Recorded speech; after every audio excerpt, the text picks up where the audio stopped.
자, 합격을 부르는 목소리의 비밀. 선생님, 물론 목소리도 중요하지만 사실은 면접 볼 때 논리가 가장 중요하지 않습니까? 라고 물어보실 수 있어요.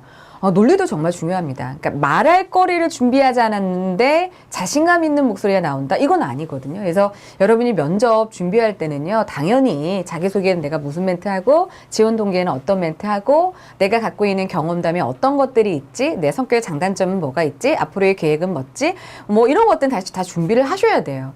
준비를 안 한 다음에 목소리 트레이닝을 한다. 뭐 사실은 좀 내용이 부족해도 목소리가 좋으면 그게 또 배가가 될 수도 있기 때문에 굳이 내용을 또 완벽하게 한 다음에 목소리 트레이닝을 해라. 그럴 수는 없지만요. 일단 기본적으로 내용이 좀 잘 짜여지고 그것을 좀 좋은 목소리로 표현하면 합격할 가능성이 굉장히 많아진다라는 거죠. 근데 이런 친구들이 있어요. 내용은 다 좋아요. 그러니까 뭐 스토리텔링도 하고 그리고 경험도 좋고 막 그렇지만 목소리가 나빠서 떨어지는 친구들이 있어요. 그러니까 예를 들어 예전에 한 은행에 지원하는 여자 아이였는데 너무 똑똑해요. 그리고 말도 뭐 잘해요. 내용도 좋아요. 다 준비했어요. 근데 시옷 발음이 안 되는 거예요. 근데 은행에 갔는데 고객이랑 이제 면대면으로 이야기를 했을 때 시옷 발음이 안 되면 고객은 뭐라고 생각을 할까요? 이 사람은 왜 이렇게 혀가 짧지? 뭔가 좀 덜 배웠나? 뭐 이런 생각을 할 수도 있거든요. 물론 그런 사람이 대부분 그렇게 느껴지는 건 아니지만 신뢰감을 주지는 않아요. 혀가 짧은 소리가요. 그러면 그 친구는 시옷 발음을 교정 안 하면 사실은 은행에 취업하기가 좀 어려운 거죠. 어떤 제가 만났던 한 그 서울시청 공무원 이제 준비했던 그 분이었는데 그분은 굉장히 점수도 높았고 굉장히 괜찮았어요. 그리고 서울시청에 들어가서 열심히 일할 각오도 정말 많았어요. 근데 목소리가 작고 자신감이 없는 거예요. 그 열정이 표현이 안 되는 거죠. 아마 여러분 가운데 내가 진짜 목소리만 좋고 말만 잘하면 나는 당장에 합격할 텐데 라고 생각하는 친구들이 있을 거예요. 그래서 그런 친구들한테는 이런 목소리 트레이닝 하시면 굉장히 필요합니다. 자, 이거는 저만 하는 말이 아니라 미국 UCLA 교수인 엘버트 메러비안이요. 우리가 말을 할 때요. 스피치를 할 때 3대 요소가 굉장히 중요했대요. 첫 번째가 논리, 그다음에 보이스, 바디랭귀지. 이게 스피치의 3대 구성 요소예요. 그래서 여러분이 면접을 볼 때도요. 면접관은 여러분 딱 이 세 가지만 본다라는 거죠. 논리적이냐, 목소리가 좋으냐, 바디랭귀지, 뭐 미소, 표정, 자세, 제스처 이런 것들이 좋으냐. 자, 근데 조사를 해보니까요. 뭐가 가장 중요했대요? 보니까 논리도 정말 중요하지만 이 보이스, 그 사람의 목소리, 그 사람의 바디랭귀지 또한 중요했다라는 거죠. 뭐냐면 우리가 누군가한테 선물을 줄 거예요. 정말 정석권 선물을 준비했어요. 정말 비싸고 트렌드에 맞고 그 사람한테 필요한 선물을 준비했어요.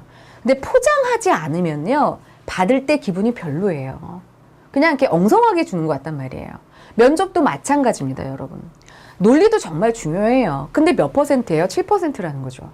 근데 아주 좋은 보이스와 훌륭한 바디랭귀지, 이 시각적이고 청각적인 이미지를 넣어서 포장을 하면은요, 훨씬 더 잘 그 선물, 내가 말하는 답변이 정말 배가가 돼서 면접관을 설득할 수 있다라는 거죠.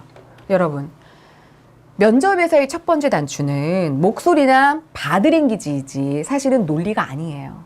여러분이 걸어 들어가는 자세, 3초 만에 첫인상이 결정짓는다고 하잖아요. 여러분이 딱 들어가서 안녕하십니까? 라는 소리를 딱 하면서 여러분의 이미지가 결정이 되고요. 어머, 이 사람 괜찮네. 왜냐하면 여러분 그거 아시죠? 여러분이 안녕하세요 자기소개할 때요. 면접관이 다 여러분 안 봐요. 그 전에 있는 사람 채점하고 있습니다. 근데 안녕하세요. 저는요. 이렇게 우리은행에 들어오려고 하고 이거라. 네, 안녕하십니까? 우리은행에 지원한 임유정입니다. 이렇게 목소리로 그 사람을 쫙 압도하면요. 고개를 들어서 봅니다. 그래서 첫 번째 이런 목소리 바디랭귀지에서 필터링 되면 나중은 어떻게 된다? 없다라고 생각을 하셔도 돼요. 논리적인 내용 정말 중요합니다. 하지만 그 논리적인 내용을 잘 표현하는 것 또한 굉장히 중요하다. 저는 이렇게 생각해요. 저보고 이제 취업 준비하는 친구들이 선생님 면접에서는요 새로운 내용을 말해야 되잖아요. 그럼 제가 그래요. 야, 세상 아래 새로운 내용이 어딨냐. 아니, 세상 아래 새로운 내용이 어딨어요. 저는 새로운 표현만 있을 뿐이라고 생각을 해요. 그러니까 스토리텔링, 우리가 이제 앞서서 뭐 이야기로 말하는 거 중요하다라고 말씀드렸죠.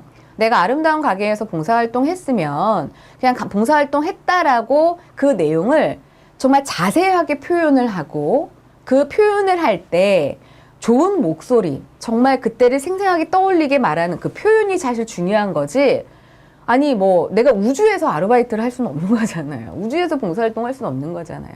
여러분이 하는 경험담들은 다 거기서 거기입니다. 그러니까 새로운 내용을 찾으려고 하지 마시고요. 새로운 표현을 찾으려고 노력을 하셔야 되고요. 예전에 제가 만났던 그 구직을 한 친구였는데 그 친구는 미국에서 유학생활을 한 거예요. 근데 프랑스, 독일, 일본 친구랑 이렇게 같이 이렇게 기숙사 생활도 하고 그랬대요. 근데 이제 프랑스 친구랑 독일 친구랑 싸운 거예요. 그래서 자기가 김치 부침개를 붙여줘가지고 화해를 했대요. 그래서 제가 그랬어요. 꼭 굳이 그 얘기를 정말 해야 되겠냐. 면접관이 제일 싫어하는 이야기가 유학 가서 김치 부침개 부친 이야기거든요. 근데 자기는 정말 그거밖에 에피소드가 없대요. 자, 새로운 내용이 아니다. 이미 면접관들은 너무 많이 들어본 내용이다. 어떻게 할 거냐? 새로운 표현만 하자. 정말 이게 구태연하지 않고 네가 정말 처음으로 김치 그 부침개를 만들어 보고 이걸 딱 했더니 사람들의 표정은 어땠고 그러면서 우리 문화에 대해서 얘기했고 정말 이렇게 각자 다른 문화에서 왔기 때문에 우리가 서로를 그 문화를 이해해주고 인정해주지 않으면 우리는 문제가 발생할 수밖에 없다. 우리 서로 다양성을 인정해주면 어떨까? 이렇게 얘기했더니 풀렸다. 자, 똑같이 김치 부침개 부친 이야기인데 좀 다르게 스토리를 얘기하고 정말 목소리를 정말 이게 가치 있다라고 생각하고 얘기를 하니까 그 얘기가 달라지는 거죠. 여러분 세상 아래 새로운 내용은 없어요. 그러니까 너무 새로운 내용 만들려고 하지 마시고요.